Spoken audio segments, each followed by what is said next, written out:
person will work for their dreams. They will sacrifice for their dreams. They will go without sleep. They will suffer deprivation for the dreams. The definition that I use for a dream is the progressive realization of a worthwhile goal. So you got to have in your mind, and Ben talked about it, what's your passion? So what is your goal? What motivates you to get up out of the bed every day? But I've always been driven like that. My first business was shining shoes. I went out, collected pop bottles, got a saw, made myself a shoe stand, got the pop bottle money and bought the shoe paste. And my brother and I went down to the bank. He had one corner, I had the other, 25 cents a shine. When I was 13, I had a paper route. I had 180 customers. I couldn't carry 180 papers today. But at 13, I carried 180 papers, and I went out and delivered my papers, and I had to go and collect my money on Saturdays, and if the people didn't pay, it came out of me. The middleman got all his money. That was my first real business. You know, I'm 13, man. I'm figuring out business.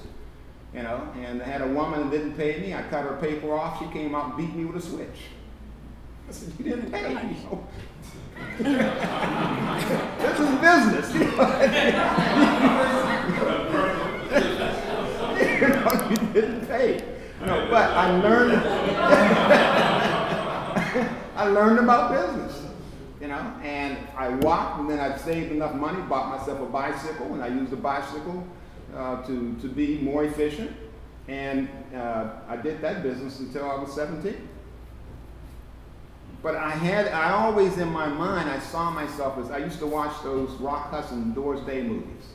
And Rock Hudson, they had the car, and he'd come to the country club, and they had his table for him, and his wife, oh, here, honey, here's some money, go shopping. I said, man, that's me. I didn't see color. I said, this is how business people live. I want to do that.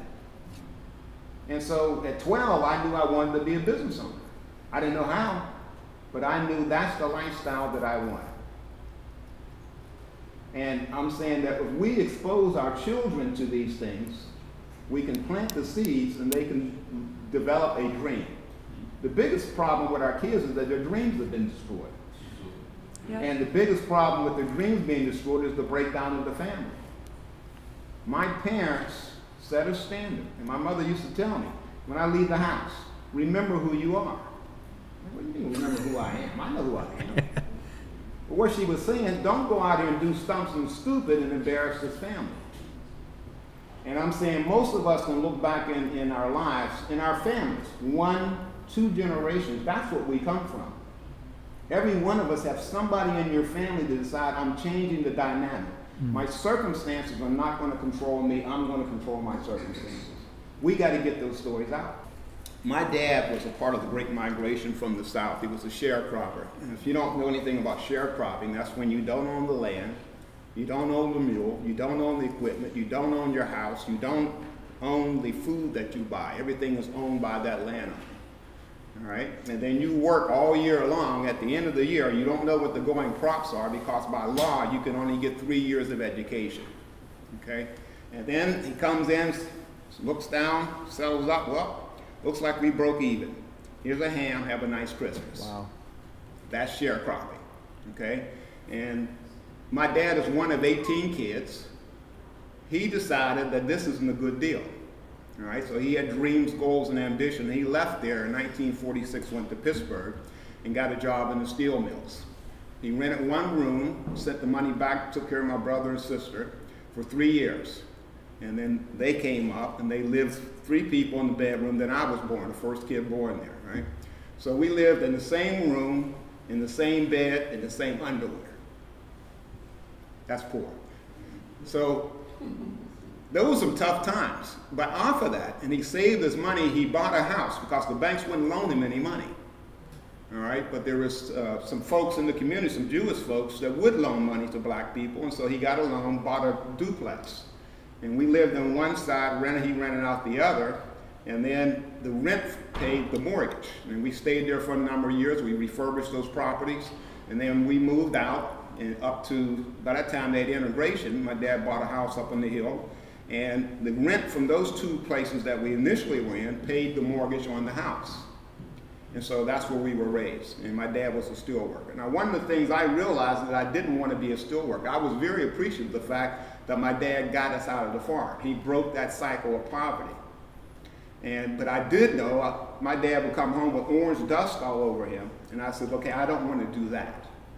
And so education was very important to them because they didn't have an opportunity. Mm-hmm. And my dad would say, okay, in our report cards, they had citizenship, 1 through 5. He said, now you may not be able to control the grades, but I better never see anything less than a 5 on citizenship, because that means you're cutting up in school. And so if you cut up in school, I'm going to whip, you're going to be some butt whipping. All right? And so we all knew that. All right? And our parents are like, look, what we went through to get you a chance for an education, and we didn't have it, you will perform. Now, all of us, I have 2 brothers and 6 sisters, we all perform well. And we've all had good middle-class lifestyle. I got recruited out of high school into General Motors in the engineering department as a clerk. Now, I didn't know anything about engineering because when I was coming up in school, they would steer the black kids away from advanced math because they said, well, you guys, you don't need that. You just need enough education to go get a job in the mill. So the only thing I knew about engineering was that they drove trains. By accident, I got exposed to engineering in General Motors, and I got in the General Motors Institute program, and I got trained to be able to run a plant. And then later on, of course, the job industry changed, and I got laid off. So I've been in automotive, I've been in steel, I've been in telecommunications. I was with MCI when they first broke off from ATT, and I used to put in telephone systems and multiplexers and radio transmissions and all that kind of stuff. I had my own construction company for a period of time with a partner. We were building homes and so forth. My best friend embezzled money, and the company went bankrupt. All right. Then I got involved with trade shows, selling computers, Commodore 64s, IBMs.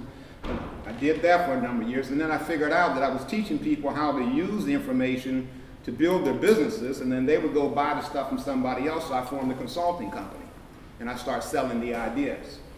And then off of that, I got involved with the trade show group, which I started doing industrial trade shows. That got me involved with the Material Handling Institute, and I did their trade shows, and ultimately I was doing business in 125 countries. I put on one of the largest trade shows in America, and we had 250,000 square feet, 33,000 people there from 53 countries.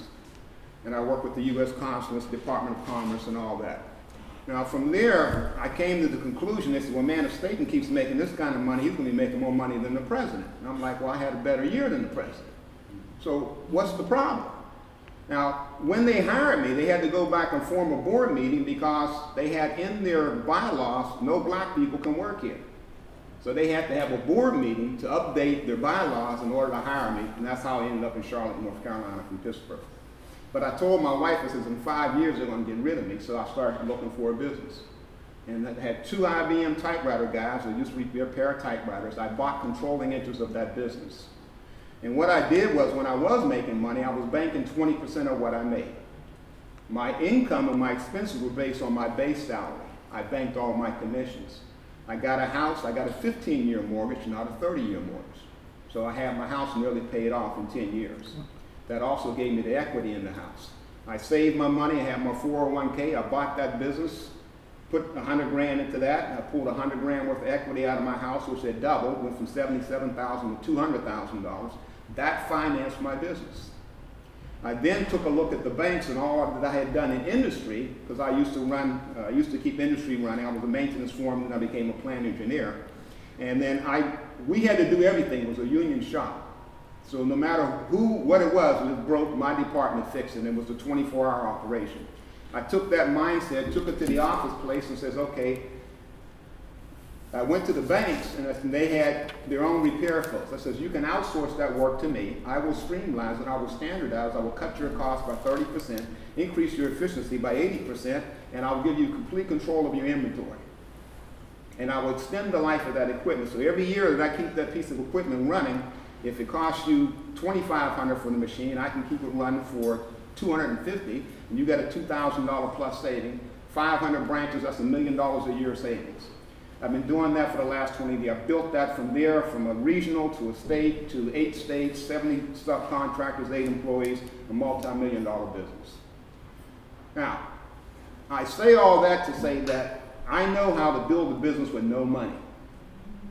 Now, in the meantime, while that was happening, I had 2 kids. My wife died when I was 35. So I was widowed, had to remarry, and I still say my wife's second wife, I interviewed her, because I hadn't been on a date in 16 years. So I'm like, what's your 5-year plan? They said, man, you can't do that.